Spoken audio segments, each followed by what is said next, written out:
Hi, everybody. I've had an absolute blast recording your championship intros on audio and also on video. And for those of you that didn't know, the videos can be done special exactly the way you like them, because these are green screens and we can do them with a scene behind me. Do you want a fighting scene? Do you want a beach scene? Do you want a race car scene? Any scene you want, we can give it to you. It's your theme and my pleasure. Just write our offices and we will answer you with the exact fee involved and how it'll get done. So here we are, and now it's time, and it's your choice. Cheers! From the shores of Malibu where the waves are pumping, to the Great Wall of China, and back to the streets of Los Angeles where the UFC is coming. We are live. This is It's Time Radio, the show where we talk about what you think about, but may be afraid to voice. Do not worry, we'll voice it for you. We talk about it all. Sex, drugs, rock and roll, you name it, we talk about it. And I'm here with my co-host and my partner, TJ DeSantis. TJ, how are you? Hope you've had a good week, but this is not a very happy time. No. Way to start off the year. No, it's crazy, Bruce. Like I turn on the news and it's literally looks like scenes from an apocalyptic movie here in Southern California. Well, apocalyptic is the word. I'm sorry to say. I moved from Philadelphia to Malibu in 1972, and as I've discussed on the show many times, I've been through every major fire in Malibu since then. Living in and observing out over the last, 5 to 10 years, with friends, family, everybody involved. Fire coming up to my house, nearly burning my house down, burning down my friends' houses, burning around the canyon, driving a car through a wall of flames, seeing the destruction to homes, to people's lives, to animal, to livestock, all the horrific things that occur. But I have to say, after all these years, and I'm not happy to say this at all, this is the most horrific fire scene I have ever seen in my entire life. What's going on here, which started in the Palisades fire, literally starting in 50 acres to burning over 19,000 acres within 2 days, destroying thousands of structures. It still remains pretty much not contained. Then suddenly we have a fire in the Eaton fire in Altadena, which burned well over 13,000 acres as of yesterday, not contained. More than 180,000 people have been forced to evacuate. Many people, usually in the past, tragically so, 40, 50, God forbid, 100 or more homes. Yeah. Thousands. Yep. Over 5,000 homes. Yeah. Now, whether it's celebrities, people, normal people, whatever, it's people. Is people losing their homes. And I can't think of anything more difficult to get over than losing your home, because not only do you lose where you live, but you lose so much of your personal identity, everything in your home. Like I saw a lot of people online talking about the decisions. What would you take if you could only take, a handful of items, or what you could fit into your car before you evacuate? And the number one answer time and time again, Bruce, seems to be photos. Yeah. Because photos are now everything seems to be backed up digitally, but like if you can't replace your photos, and your photos are associated with memories, and it's just and that's why I say so much of your identity is just wrapped up into the items that you have in your home, not possessions necessarily, but things that, key you to memories that, shape who you are. Yeah, I mean, let's just go over a lot of the tragic things, which we can't even touch on. The photos, like you discussed, I know when I've had to evacuate my home the many times that I had to, obviously photo albums, this is way before the time we could put thousands of pictures just in our iPhone. Yeah. Create iPhone photo albums. But photo albums, passport, policies, life insurance, all these things that are essential. You need to have these packed and ready to go in a situation. Testaments, wills, family trust papers, all that kind of stuff. Unless it's locked in a computer, then you have your computer. In this day and age, we have everything on our computer. It's all in backup. You want to grab the backup module if you have it. If you haven't backed it up, you haven't backed it up. Yeah, I got everything on a cloud these days, but the cloud, all that kind of stuff. But yeah, no, that's the first thing to grab. And there was actually video and footage of firefighters, I saw last evening, and God bless the firefighters, men and women both, and God bless the police and all the first responders that are out there and everybody that's helping out in this situation, because people have to understand, first and foremost, as a segue for a second, the importance of first responders, firefighters, police, paramedics, all this. And when we've been defunded in the area of $13 or $16 million, whatever the figure is, causing less firefighters and force the defunding of the police, if this does not get the point across how much this is needed, and there's other things that go into this effect too, like in the Palisades, they had the reservoir of water, which holds, I think if I'm not incorrect, 3.5 million gallons, which in the way this fire spread, in the horrific way it spread, might not have prevented all of it, but it would have helped with some of it. And firefighters are standing there, not even with water coming out of the hoses, bringing water out of their truck tanks, filling purses, right, to go and throw on top of water on structures, that they could reach. Yeah, a lot of tragic signs. But getting back to what you talked about, you think to yourself, because sometimes in a situation where I've been in Malibu, where I called the sheriffs, or I called the fire department rather, and I said, "Hey, the fire, where is it?" He goes, "Well, it's some 10 plus miles away." Okay, so we're okay for now? Yeah, you're okay for now. So I go surfing, and I'm out in the water. 45 minutes later, I'm watching it come over the hill, right? Travel that fast, literally watching it come over the hill into my canyon. Yeah, and back to help my parents, get ready to evacuate the house. Yeah, and that's the thing too. You were talking about water, and obviously that would be beneficial. Anytime a firefighter goes to get water and they can't get water, it's a problem. But like you said, Bruce, like the main fueling of these fires, not only the underbrush and things like that, but the wind has been insane, 70 plus mile an hour gusts. And when you have conditions like this, it's literally throwing a rock at a tank. Fire and wind, it's a force to be reckoned with. And not all of these fires they believe are quote unquote wildfires. They believe there's some human ignition to at least some of the side fires. But the bottom line is, like, you can't mess with this science and Mother Nature, and that's the problem here. There's been so many perfect storm sort of conditions that have happened for this to get out of control, and it's just scary. It's really scary. The gusts can get up to 100 miles or more an hour just inside the canyons, the way it builds. I mean, if you've ever been around this and watching embers fly 2, 3, 4, 5 miles to create another fire. Yeah, and that's what people don't understand too, Bruce. Like, you get one of these embers on a house, like, houses are just insanely flammable. I know, the rooftops here, if you get one ember stuck underneath, terracotta roof or a tar-based roof or anything like that, that wood has been shielded from water and whatnot. It just goes up like that. Well, a lot of these homes in the Palisades fire and in other areas, they're built many, many years ago, and of course they're very well built. They're built out of wood, and they're going to go up very easily. And there's, whether it's a $200,000 home or a $20 million, $30 million home, it's just tragic all the way around to see what's happened. The amount of people I know now that have lost their homes, or I'm hearing about through friends of friends that have lost their homes, it's just staggering. I don't think there's anybody here through 6 degrees of separation doesn't know somebody that's lost a home in the Palisades or Canada. You said it, thousands of homes, Bruce. Like, I know LA's a big city. It's not that big to not know somebody who knows somebody who's lost something during this. Well, even for me, and not to selfishly talk about myself and the reaction, my concern and my sympathy and my heart, my best wishes and everything and prayers go out to the children and the parents.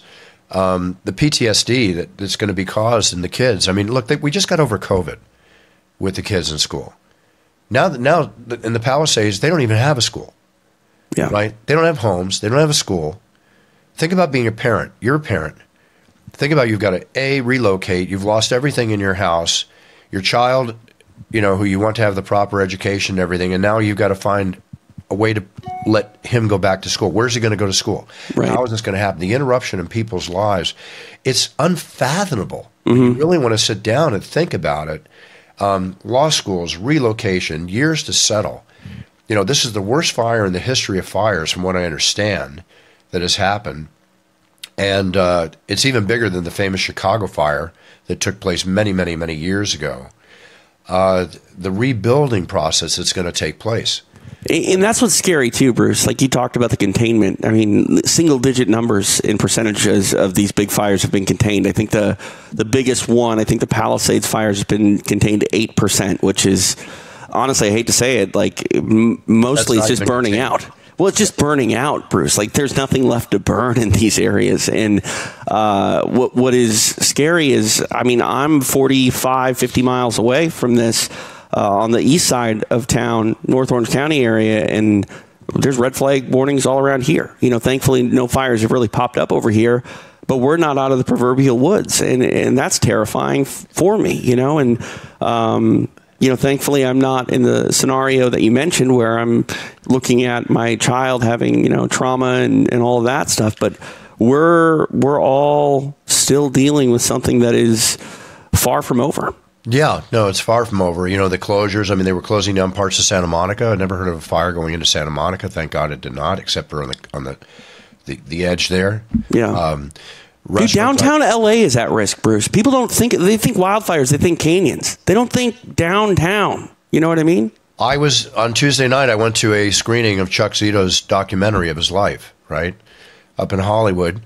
Get back the next morning. Or the next day, I mean, I got back that night, excuse me. Yeah. But the next day, there's a fire breaking out just where I was right there. Have you seen the Hollywood sign on fire? Pardon me? Have you seen the Hollywood sign essentially on fire? I didn't even know the Hollywood sign caught fire. Did it catch fire? It's the mountain essentially behind it. I don't know if the sign itself.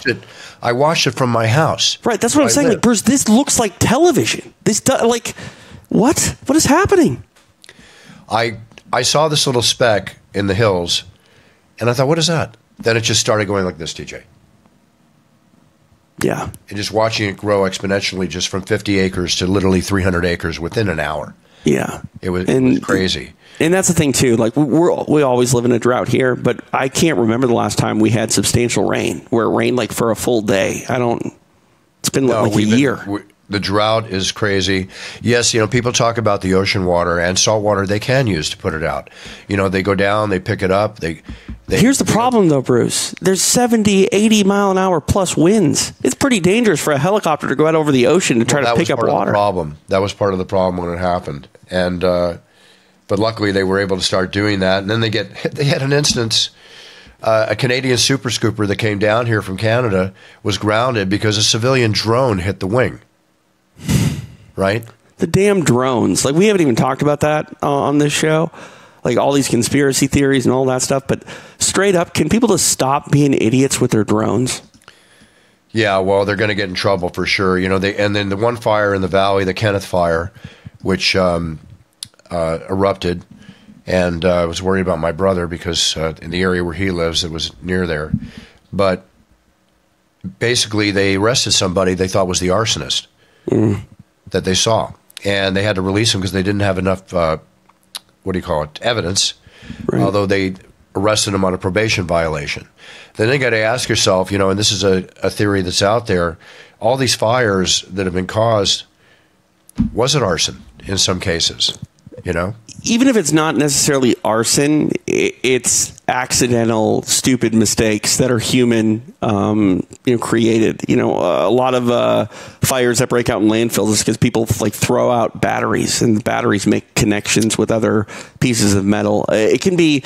I mean, we live in such a dry area, Bruce. It can be just a hot piece of metal sits in the sun for too long and catches, you know, a piece of brush on fire. But the idea that someone would go out there, because I saw somebody on TikTok say, "Oh, look, there's a brush fire over here," and then all the comments were like, "Did you start it for views?" And it's like, that's a real question. Like, honestly, it's a real question, and I hate that we live in a society where potentially someone might do something just either idiotic or idiotic because they want notoriety. Listen, if there's arson and they've been arrested for the situation putting up, they should be tried just like first-degree murders. You know, and I don't want to get too on that. I'm more. It's that reckless, though. It is 100% that reckless. Yeah. Well, I'm right now. I'm concerned about the people that are out there. There've been 10 to date. I hope it's not more, but 10 people have been declared dead due to the fires. Which is amazing that it's that low. I mean, I hate to say a positive about that number, but like... We don't know the aftermath yet. Think of how many people that couldn't get out of their homes. Think of all the situations that are out there. We don't know anything 100% until they go in and sweep the area and see what's going on. And let's get down to another thing. I just posted on my Instagram a place that is taking in animals in Temecula. Large animals, large farm animals, horses. The wildlife that has perished because of this. And the whole effect on the ecosystem, everything, it's just staggering. It's completely unfathomable. It really is. It's horrible. The air quality index was over 150 last night, Bruce, which you're not supposed to really go outside and breathe in over 100. I know. When I trained yesterday outside, I wore a mask. Yeah. Just to be safe. I don't want to hear anybody question me about wearing a mask. I think now is where there's people walking by my house right now. They're wearing masks. Well, I mean, we have smog problems. The air quality in Southern California and Los Angeles in particular is just not generally good. But when you have all these fires raging, like where my studio is, there's a pool in the backyard. It's covered in ash. Like, it's disgusting. It's insane. And again, that's like South Orange County. It's nowhere near where these fires are. And it's just like that's where all of this is traveling. And it's in... we focus a lot on the impact to people, right? But like you said, the ecosystem, the animals, it's secondary. But like the farm animals, I had never even thought about that. Because, I mean, out in the Palisades area, there are people with little hobby farms on their property and things like that. Many. Yes. Yeah. And I don't know what you do. I mean, you either just bring the animals somewhere or leave them, unfortunately. I have never seen a situation in a fire where literally an entire city is burned. Right. This is reminiscent of the bombing, like of Dresden during World War II. It looks like a war zone. It's terrifying. This was one of my hangouts, my entire life, going to restaurants and everything there, the friends that I have up there. And, to see a Gelson's go down, to see the fire department catch fire, to see the restaurants that have been damaged and just gone through. It's just plain horrific. On the coastline, well-known restaurants like Moon Shadows in Malibu and all these different places. And then you got to think about, too, with these businesses that have burned down, now you have people that are without jobs that don't even live there. Yeah. The stretch and the economic effect of this is just tremendous on themselves, on their families, and everything. Unfortunately, too, I've heard some people go, well, all these celebrities, they have insurance. They'll be fine. They'll get taken care of. And it's like, I mean, that's why you have insurance. Absolutely. But when you have such a horrible atrocity like this, I mean, those insurance companies, they're trying to find every loophole in order to not pay people. And that's what's scary is, I want to talk about insurance. And let me say this before I say this, okay? I don't want to. I know the celebrities have lost their homes. Anthony Hopkins, Billy Crystal, James Woods, Mel Gibson, Paris Hilton, many more. Miles Teller, who I see all these things happening, and my heart goes out to them. But again, John Smith, Susie Roberts, whatever. People are people. Okay, people have lost their homes, and nobody should be treated more than others. Everybody is equal. In my eyes in this case. But when you deal with the insurance companies, the question is, will they be able to rebuild? Will the insurance companies cover their policies? And also, too, insurance companies like State Farm in 2024 canceled a number of fire insurance policies. Yeah. Right? There's many people in this areas that I'm sure don't even have fire insurance. So they're just at a total loss. Yeah. Total. Hey, our guest just got in here. I don't like changing the subject hard like that, but you want to let him in? Yeah, let me just say one thing before we let him Rampage, and of course we'll probably touch on it with Rampage, but for everybody listening, for everybody to know, and for everybody out there, please join me in sending your prayers, your best wishes, that everybody, whatever situation they're in, comes out of this in the best way possible. I don't even know. And if there's anything you can do, if you know of any, I wish I had the ones to suggest, to contribute, to donate, to whatever that will help these people. There's a lot of people that are going to be in need, and we have no idea what that's going to be until the aftermath of this is all revealed. Yep. I'm brokenhearted over this. Absolutely. Me too. I'm brokenhearted over this. That's all I can say. And I want to bring on our good friend Rampage Jackson now. Rampage? There he is. How are you, Quinton? Good. How you doing, my brother? You doing good? Yeah, always. You know me. That's good. I know you. That's good. Yeah. We were talking about the fires, Quinton, and, just the 6 degrees of separation. I think we all know somebody that's suffered in these fires. But I don't want to take anything away from our talking to you and everything going on, but this is the most horrific thing that I've ever seen. I know. Fire-wise. I know. Are you in L.A.? I'm in L.A. But you're not near. You're not near it though, right? I'm near it, but I'm not in danger.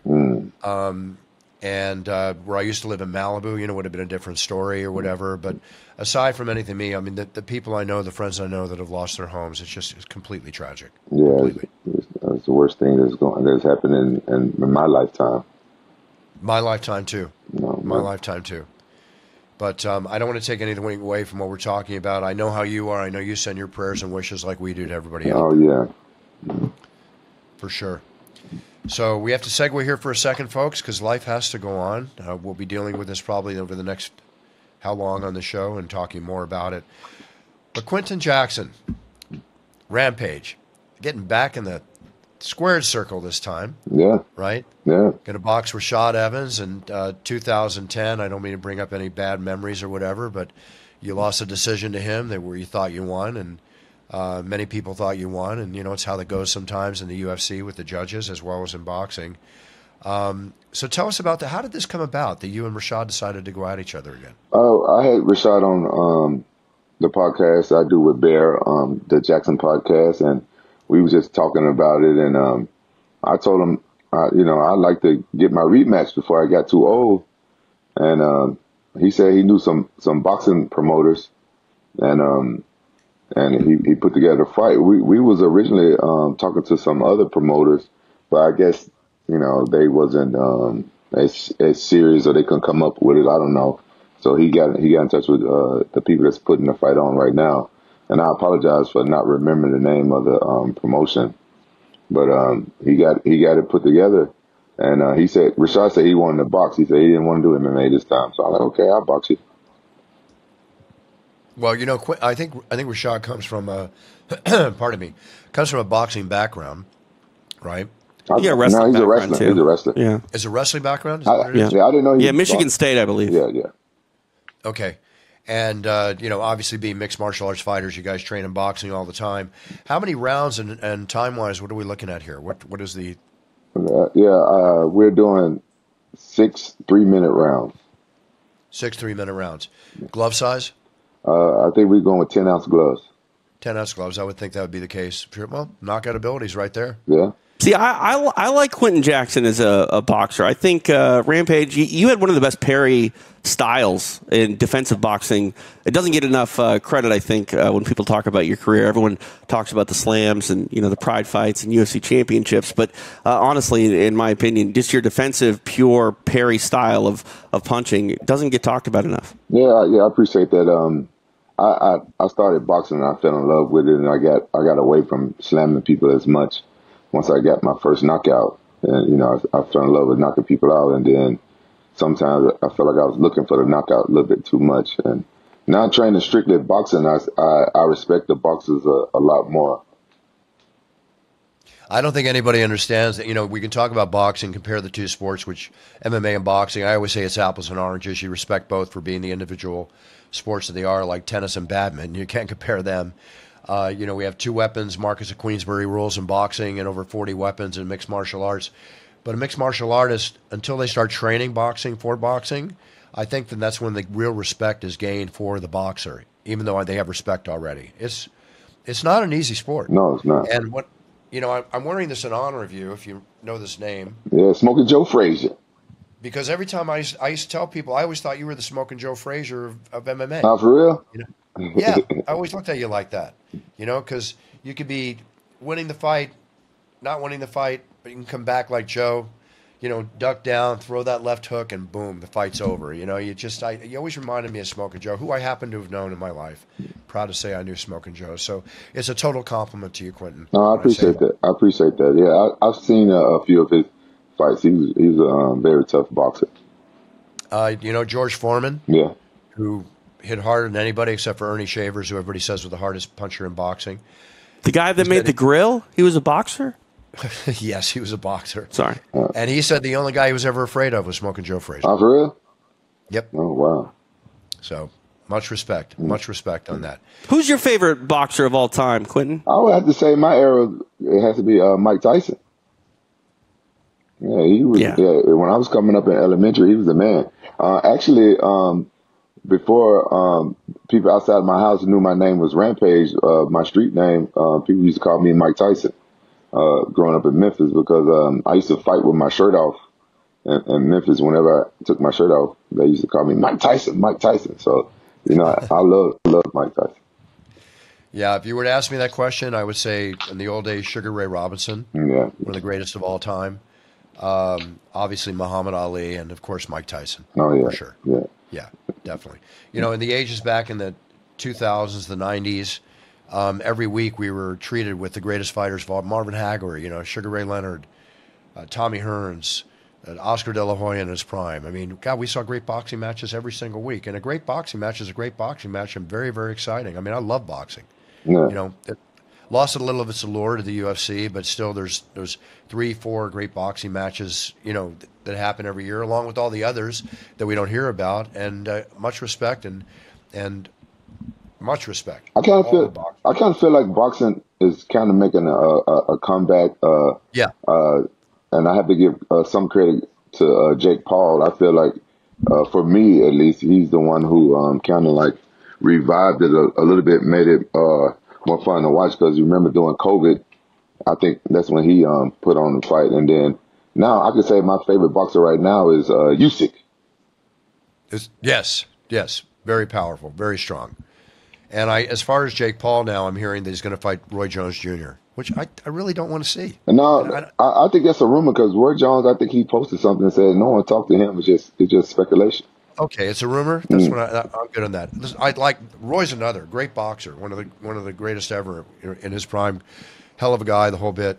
But as far as watching him fight, I think after Mike Tyson and Jake Paul happened, I mean, let's get back to the more competitive, younger ilk of boxing. No offense to Roy Jones and Mike, because they're great. They're legendary status. Hold the legend. Yeah, yeah. What I would like to see Jake Paul do is fight like some up and coming boxers that's kind of like on his level, his skill set.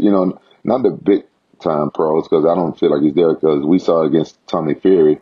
Maybe someone a couple steps down from Tommy Fury, just see how he do. Yeah, you said Tommy Fury? What's his name? That's his name, Tommy Fury, Tyson Fury brother. Yeah. I mean, the thing about that is, I'm curious, Quinton, like, what do you want to see from Jake Paul? Like, do you want to see him actually try to mold himself into a boxer that could potentially be a top 25 guy in the world? Or is it just about putting eyeballs and, asses in seats? I think for him it's about putting eyeballs and asses in seats and stuff like that. Him and his team, they've been doing a great job of handpicking his opponents, and we've been doing, what he expected us to do is watching and talking about it, and we're still talking about it now.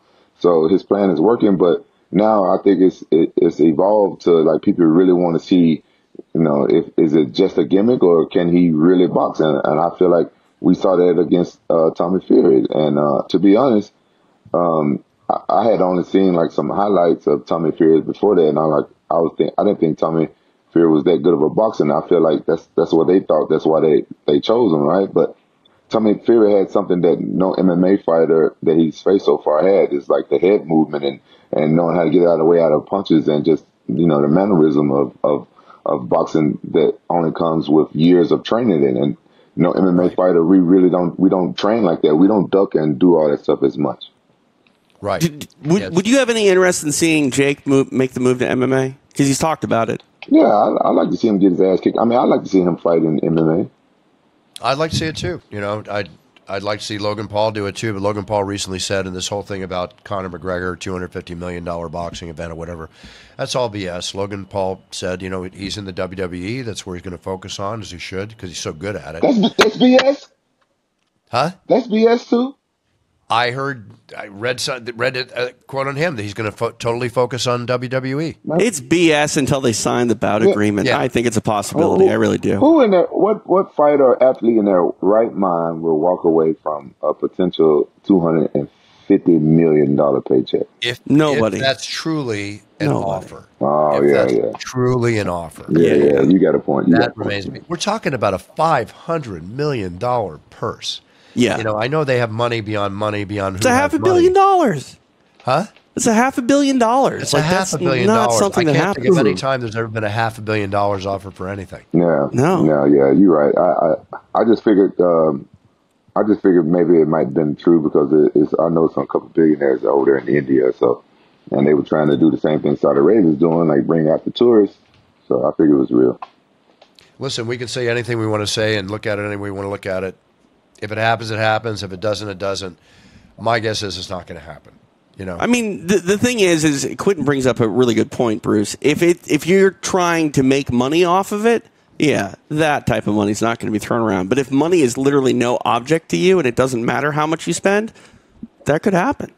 Yeah, that's what they're doing in Saudi Arabia. As we've seen. So, Quinton, I'm going to ask you straight out. Okay. Money make you do this? No. Just pride wanting to get in there again? Oh, yeah. Pride? They're still promoting? No, pride. I mean, I know Quinton. Quinton's a proud individual. He's a man's man. And I see this from a pride factor, wanting to step in and do what he's doing. The money is secondary, but hopefully the money will be very good for you, which it should be. Well, I'm going to say some stuff that might get me sued by the UFC, but honestly, I don't give a fuck because it happened. It happened. When I did that movie at 18, I severed my relationship with UFC. It was one of the hardest choices for me to make in my career because Dana, they had the fight set against Rashad and I in Memphis, my hometown, and it seemed like since they went to my hometown, it kind of made me feel like they favored me. They wanted me to win, which is rare in my career. That's a whole other story. I never was like the favorite, even in Pride. Nobody really wanted to promote me and wanted me to win. So, but little did UFC know, because, I don't go around bragging or saying a whole bunch of stuff, but I was slated to do this 18 movie for years before that. When John Singleton was attached to it, and just my luck, it came at the same time I was supposed to fight Rashad after the Ultimate Fighter. And I had a big decision to make because one thing about me is that I've never been a fan of anything my whole life. I've never been a fan of nobody, anything, but I was a fan of 18 and Mr. T. I felt like I was his biggest fan, and even for me, I wasn't like a fanatic. I didn't have posters up on my wall or nothing like that, but I always wanted the 18 band, and I always wanted to be like Mr. T. So that was the biggest decision in my life, and I took that movie, and even though I like toys, I like having money and stuff like that, and I took it at a loss. I lost money, I lost money taking that movie, but I just really wanted to do that movie, and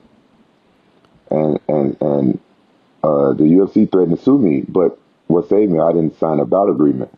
So they said they lost a lot of money, so blah blah blah. After I did the movie, I was on set for 6 months, couldn't train or do nothing, and I went straight into a training camp. As soon as I got back from doing the movie, I went straight to a training camp, and I think I had like 6 or 8 weeks, I can't remember, to prepare for Rashad. Got injured in camp, and they was filming it that day. Rashad knew I was injured. So at that time, I felt like the UFC really didn't like me, really didn't want me to win. And I lost that fight, and it hunts me because I really didn't like Rashad at that time. So me doing a boxing match, I always wanted to do a boxing match.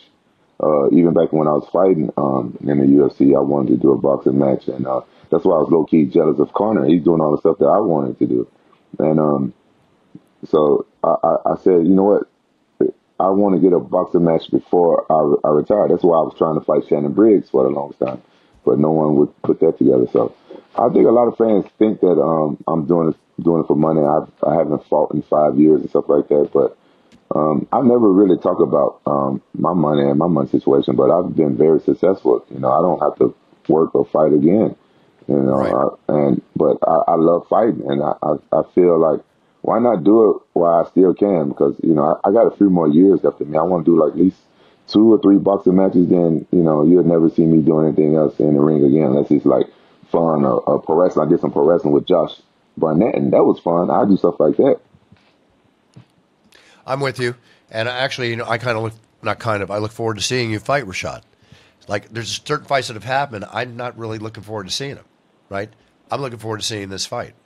Boxing bout, however you want to call it. So it's not a spectacle in the way that a Jake Paul fight is. These are two guys in the same points of their post-prime careers. It makes sense. I'd watch this.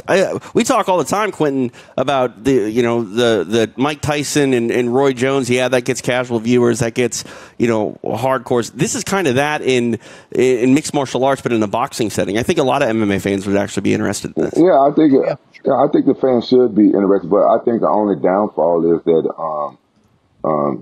Chael Sonnen and Anderson Silva went out there buddy and sparred and stuff like that. And so I've heard a few concerns from fans, and they think this is going and because Rashad and I we're cool and stuff now, so people don't understand.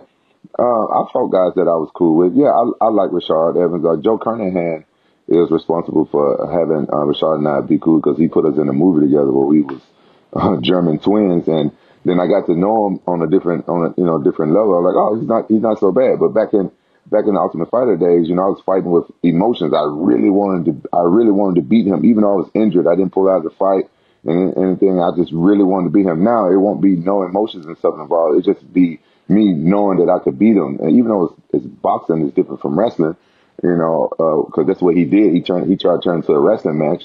I think that. It's just going to be competitiveness. Me knowing that I can beat him after all these years.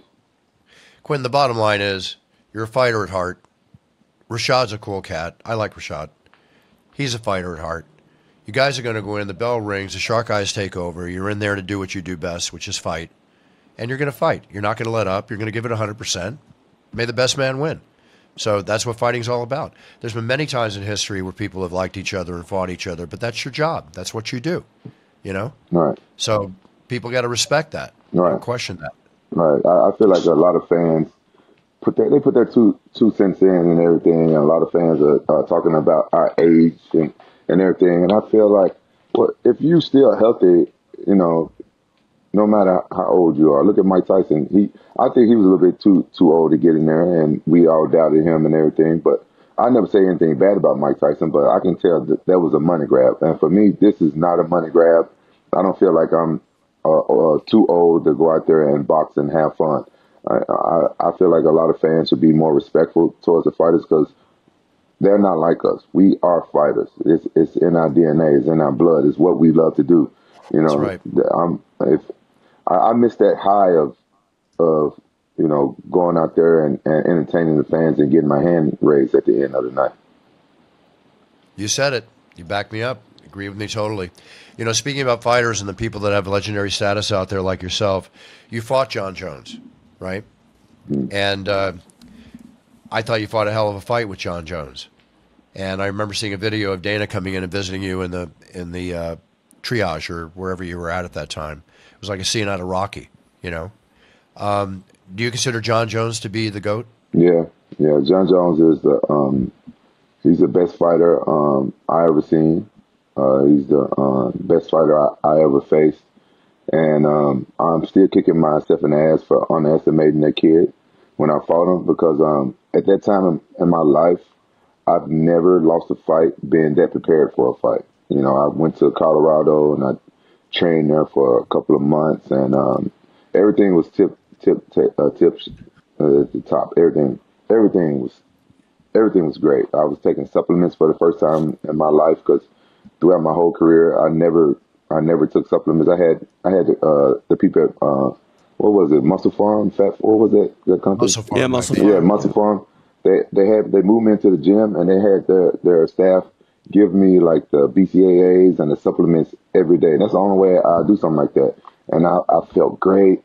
And my cardio was good. I remember I was running like 6-7 miles and my knee injury wasn't bothering me. And I was like, oh, there's no way I'm losing this fight. And I overestimated that kid. And I had to respect him for that. He kicked my ass when I was at my best, and no one has ever done it.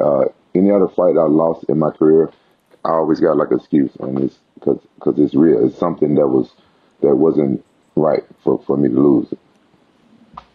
Well, there's many fighters out there, as we know, And there's many fighters that bring the entertainment, personality-wise, performance-wise, before the fight, after the fight. And I got to say, Rampage, you're one of my favorites of all time. No, thank you, bro. You know, we're not just brothers, blood brothers. We won't go into that. No, we won't go into that one. but at the same time, you know, we've known each other. Geez, what? How long have you been in this sport? I've been in the sport for 25 years, and we've known each other for 25 years. Yeah, you know, long time. I tell the story every time we have Quinton on, but I've worked full time in mixed martial arts now since 2007. And I wouldn't be doing it, I don't think, if it wasn't for Quinton Jackson, because he put his phone number out on the Sherdog.com forum in 2003. I called him, I called it a radio interview because the word podcast wasn't a thing. And that ended up getting me a job for 12 years with Sherdog. Oh, for real? Yeah. You owe me money. This is where you say I owe you money. That's right. I unfortunately haven't made enough money because it's still mixed martial arts. But hey, what you trying to say about my sport? You trying to say my sport is a broke sport? I'm saying it's a sport that is hard for anyone to sustain in for long periods of time and make money. I disagree. I disagree with you, brother. I'm gonna tell you, a lot of people made a lot of money in MMA. So I'm gonna teach you something right now, TJ. The person that says it's hard to make money and the person that says it's easy to make money, which one is right? They're both right. Thank you. So depending on their personal experience. Well, they both right. Depending on a variety of factors. So learn that. Be careful what you say and what you think. Put it out there. You're smart, man. You can figure out how to make good money in MMA. A lot of people has figured out how to make. Look at Ariel Helwani. How is he more talented than you? I'm trying to be humble over here, Quinton. You think I'm actually broke, so no. I'm not saying you. I can tell you're not broke. I can look at your teeth and tell you're not broke. I appreciate that. Hey, you mentioned Ariel Helwani. It's the evolutionary process of his career is one of the most fascinating things out there, and I'm very proud of him where he's gotten to. Yeah, he's very successful. He's a very smart man, and you know, be humble, TJ, but you gotta be careful what you say, brother, because your tongue cut like a double-edged sword. Put it out in the universe. Make them billions Fair enough. Off MMA. Don't ever call my sport broke again, motherfucker. There's the Quinton we know and love. That's the way to do it. Quinton, you got to run? No, I got time. I just got a Zoom at 1:00. I got time. All right, I got one question for you, Quinton. Go ahead. Are you a memorabilia guy? Do you hold on to anything from your fighting days that you treasure? I got a bunch of magazines and stuff from when I used to fight in Japan.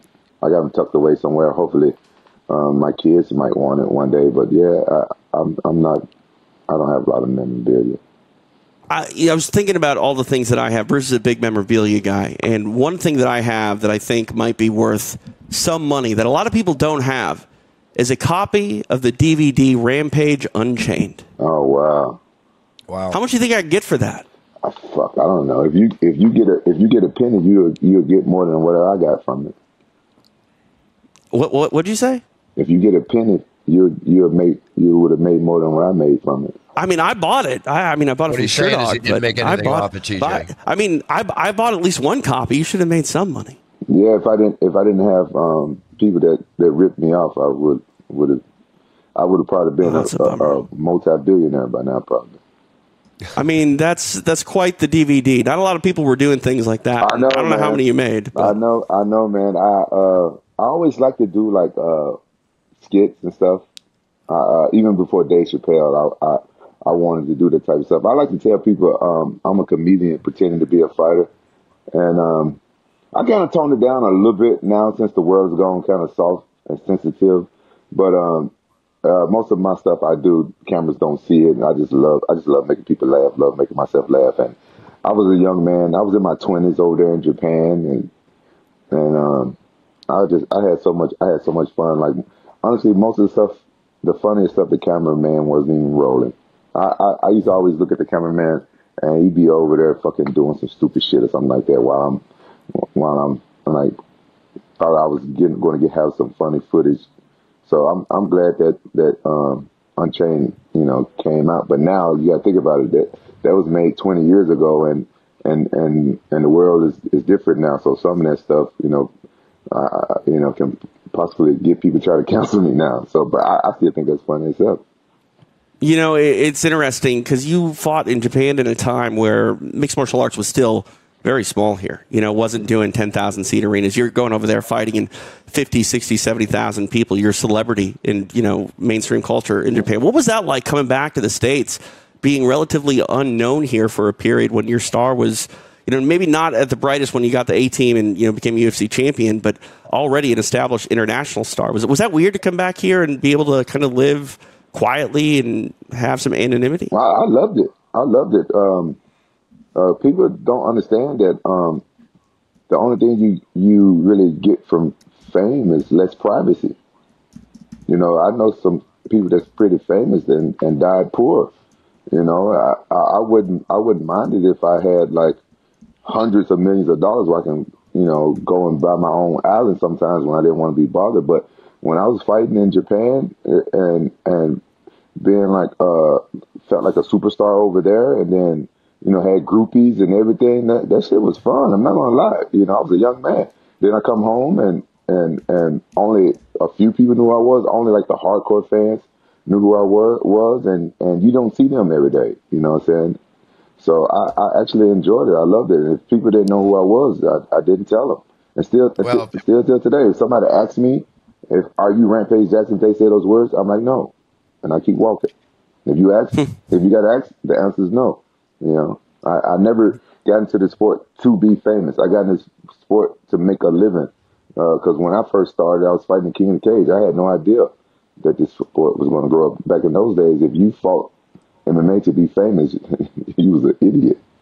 Hey, in those days, I was announcing your fights in King of the Cage, and people were fighting, what, $500 a fight?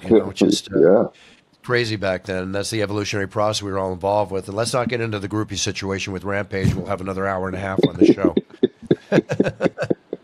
I used to love the groupies in Japan. Oh my God, they were the best. Rampage is like Godzilla walking through the streets. They all want to get onto him. It's crazy.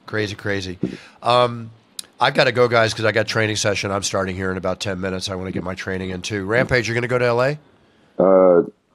I try to make my way up there and help out some of my friends and stuff that need me. I've been sending out messages. And you know how you say, if you need anything, let me know. And people don't think it's sincere, but I really sincere meant it. If any of my friends up in L.A., if they need anything, I really want them to hit me up. No, that's great. I also meant about the show. Are you going to come to the show next week? Oh, shit. No, hell no. I try my best not to go to those damn things. What was that? I try my best not to go to those events. I very rarely go. I've seen you in a couple recently. I know. It's like when one of my friends are fighting, or when you can't tell somebody no. But I try my best not to go. I saw you at the Sphere, right? Yeah, the Sphere. Exactly. I had to come to that one. That was my best experience yet. I get to go right to my seat and stuff like that. Like it's get overwhelming when you around thousands of MMA fans. It's kind of overwhelming for people like me. So I try not to go. Trust me, I understand. Yeah. Trust me. Yeah. It's like being Elvis Presley for a night. Yeah. It's crazy. Yeah. Can't get used to it. It's hard to get used to that. Yeah. Well, it's what we do, right? Yeah. And we got to be thankful that we even can experience that. Yeah. It's all. I don't take anything for granted. I'm thankful. I wake up every morning, blessing the fact I can put my feet on the ground, have UFC on my chest, and be part of this great sport. That's what I love about you. You handle it well, and I look up to you and stuff for the way you handle it. But for some strange reasons, I never been able to handle it because, kind of like what TJ kind of said, like overnight in 2007, after I fought Chuck Liddell, it was like I was a superstar overnight. Yep. And overnight. and I still just I don't know how to handle it. I think you handle it quite well, Rampage. I hate to say this, but the fact that you say you don't know how to handle it means you handle it quite well, Quinton. Oh, well, thank you. Exactly. TJ, you can handle these nuts. Give me some of that money. Checks in the mail. Getting it. You've gotten it, and you're enjoying it, and hopefully you're saving it and investing it, and all the other stuff that goes with it. Oh yeah. Yep. Very, very careful. Very careful. Stay away from crypto. Oh yeah. Unless you've already got. I already lost a little bit in crypto. I've learned my lesson. Real quick before we go, Quinton, tell everyone about the Jackson podcast, when new episodes come out and all that fun stuff. I think they drop a new episode every Wednesday on the Jackson podcast on YouTube. That's all I know. It's the best new podcast of the last 2 years, I think. So, it's a real fun podcast.